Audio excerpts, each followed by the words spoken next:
अच्छी आदतें बनाना। 1. अपनी लाइफ के लिए एक प्लान तैयार करें।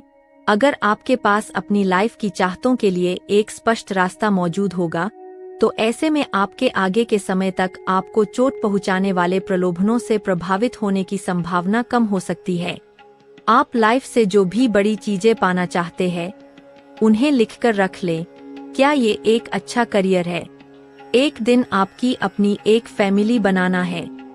फाइनेंशियल रूप से मजबूत बनना है। आपको इस एक्सरसाइज के एक हिस्से के तौर पर आपको इन लक्ष्यों को पाने के लिए बहुत ज्यादा विस्तृत कदम उठाने की जरूरत नहीं है। बस इसकी जगह पर बस आपके लक्ष्य को ध्यान में रखना याद रखें, ताकि आप अपने जीवन में ट्रैक पर रह सकें। अपने पर्सनल लक्ष्य तैयार करने के लिए ये याद रखना जरूरी है कि आप अपने लिए कुछ बेहद कठिन लक्ष्य ना तैयार कर लें, नहीं तो आप असफल हो जाएंगे और आपकी प्रेरणा खत्म हो जाएगी।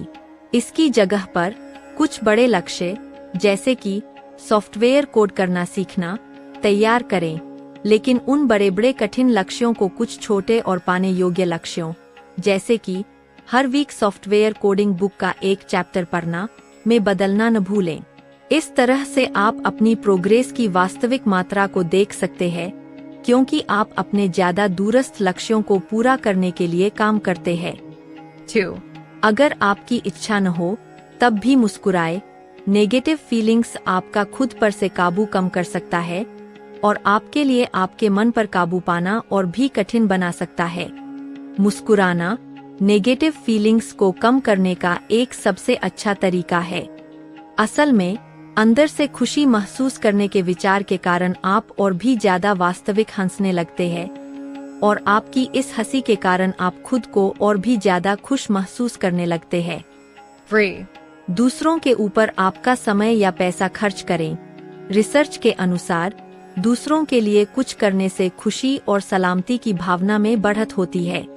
खुशी और सलामती की भावना आपके सामने आपकी अपनी इमेज को सुधारती है और ऐसी नेगेटिव फीलिंग्स को कम करती है जो आपके खुद पर काबू पाने को कठिन बना देता है।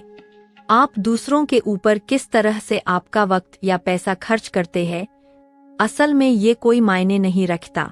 जरूरी तो ये है कि आप और आप जिसे ये दे रहे हैं वो इसकी कद्र करे। 4. खुद अपने लिए बाधाएं तैयार करें। अपने मन पर काबू पाने का एक तरीका ये भी है कि वो जो कुछ पाना चाहता है, आप उसके लिए वो पाना कठिन बना दें। ये जो एक्स्ट्रा मेहनत होगी, वो आपके मन के हिस्से के जीतने और आपके व्यवहार को प्रभावित करने की संभावना कम करेगी। जैसे कि आप अगर आपके मन के उस हिस्से पर काबू पाना चाहते हैं जो टीवी देखना चाहता है, जबकि वही दूसरा हिस्सा आपके टीवी देखने के समय में कमी करने की इच्छा रखता है, तो ऐसे में आप आपके टीवी के रिमोट कंट्रोल को किसी ऐसी कठिन जगह पर रख सकते हैं जहां पर पहुंच पाना मुश्किल हो। एक और दूसरा उदाहरण ले तो जैसे कि आप सुबह बार बार स्नूज बटन, अलार्म को बंद करना, को दबाते हैं, तो ऐसे में आप आपकी अलार्म क्लॉक को बेड से दूर कहीं रख सकते हैं ताकि आपको उसे बंद करने के लिए बेड से उठकर जाना पड़े। एक और उदाहरण, अगर आपको खुद को सेक से बचने में परेशानी हो रही है और आप अपने इस बर्ताव को बदलना चाहते हैं, तो खुद को ऐसी किसी भी परिस्थिति में डालने से बचें जो सेक्स की ओर जाती हो। आप बार, नाइट क्लब में जाना बंद कर सकते हैं और आप हर उन लोगों का नंबर भी डिलीट कर सकते हैं जिनके साथ आप कभी डेट किया करते थे। 5. आपके द्वारा खुद पर काबू पाने के सफल प्रयास की तारीफ करें। जब आप सफलतापूर्वक आपके मन पर काबू पाले, तब खुद को पुरस्कृत करना न भूलें ताकि आप आगे भी ऐसा करना जारी रख सकें।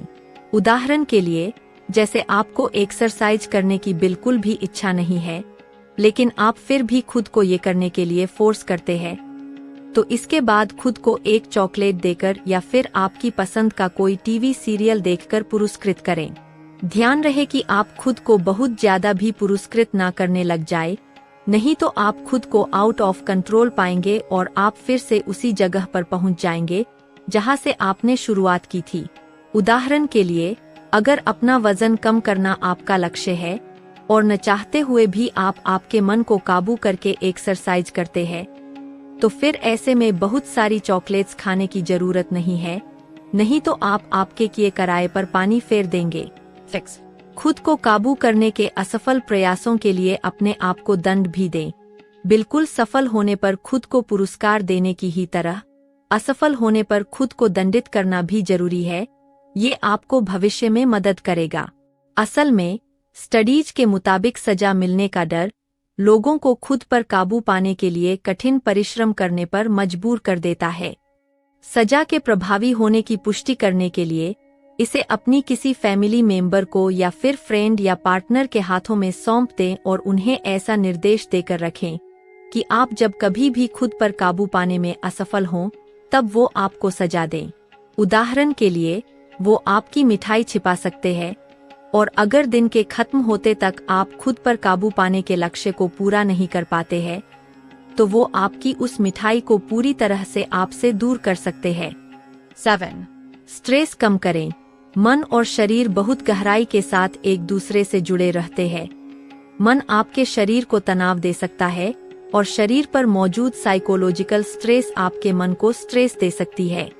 जब लोगों पर स्ट्रेस होता है तो वे स्ट्रेस के असली कारण से निपटने के लिए पूरी तरह से आत्मनियंत्रण पर जोर डालते हैं और अक्सर बाद में आत्मनियंत्रण कम कर देते हैं।